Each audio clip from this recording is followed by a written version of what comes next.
નમસ્કાર મિત્રો, આજના વિડીયોમાં આપણે જાણીશું કે બુધવારનો દિવસ વિષ્ણુ ભગવાનને કેમ સમર્પિત કરવામાં આવ્યો છે।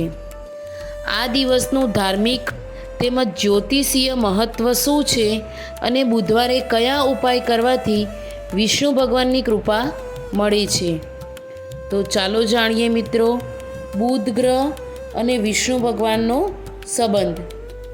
જ્યોતિષ શાસ્ત્ર મુજબ બુધ ગ્રહ બુદ્ધિ, વાણી અને વેપારનો કારક માનવામાં આવે છે અને બુધ ગ્રહના અધિદેવતા તરીકે શ્રી વિષ્ણુ ભગવાનને માનવામાં આવે છે।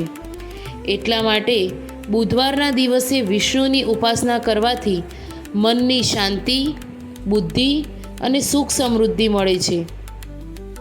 પુરાણોમાં કહેવામાં આવ્યું છે કે વિષ્ણુ ભગવાન જ સૃષ્ટિના પાલનહાર છે। તેમની કૃપાથી જીવનમાં સંતુલન, સમૃદ્ધિ અને શાંતિ રહે છે। બુધવાર એ દિવસ છે જ્યારે મનુષ્યના વિચારોમાં સ્થિરતા અને સંતુલન લાવવા માટે વિષ્ણુની ઉપાસના કરવી શુભ માનવામાં આવે છે। તો ચાલો મિત્રો જાણીએ બુધવારના દિવસે શું કરવું જોઈએ। બુધવારે સવારે સ્નાન કર્યા પછી વિષ્ણુ ભગવાનની પૂજા કરો।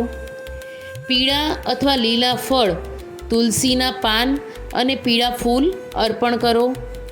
વિષ્ણુ સહસ્ત્ર નામ અથવા ઓમ નમો નારાયણાય મંત્રનો જાપ કરો।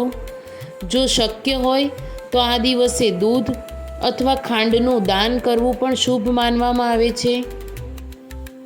બુધવારના ઉપકાર કયા થાય છે તે જાણીએ। બુદ્ધિમાં વધારો થાય છે, વ્યવસાયમાં વૃદ્ધિ થાય છે, પારિવારિક સંબંધોમાં સુમેળ રહે છે, આરોગ્ય સુધરે છે અને માનસિક શાંતિ મળે છે। તો મિત્રો, બુધવારના દિવસે વિષ્ણુ ભગવાનની ભક્તિથી જીવનમાં સુખ, સમૃદ્ધિ અને બુદ્ધિનો પ્રકાશ મળે છે। તેથી દરેક બુધવારે થોડો સમય કાઢીને વિષ્ણુ ભગવાનનું સ્મરણ કરવું જોઈએ। જો તમને આ વિડીયો ગમ્યો હોય તો લાઈક કરો, શેર કરો અને ચેનલને સબસ્ક્રાઈબ કરવાનું ભૂલતા નહીં। જય શ્રી વિષ્ણુ ભગવાન।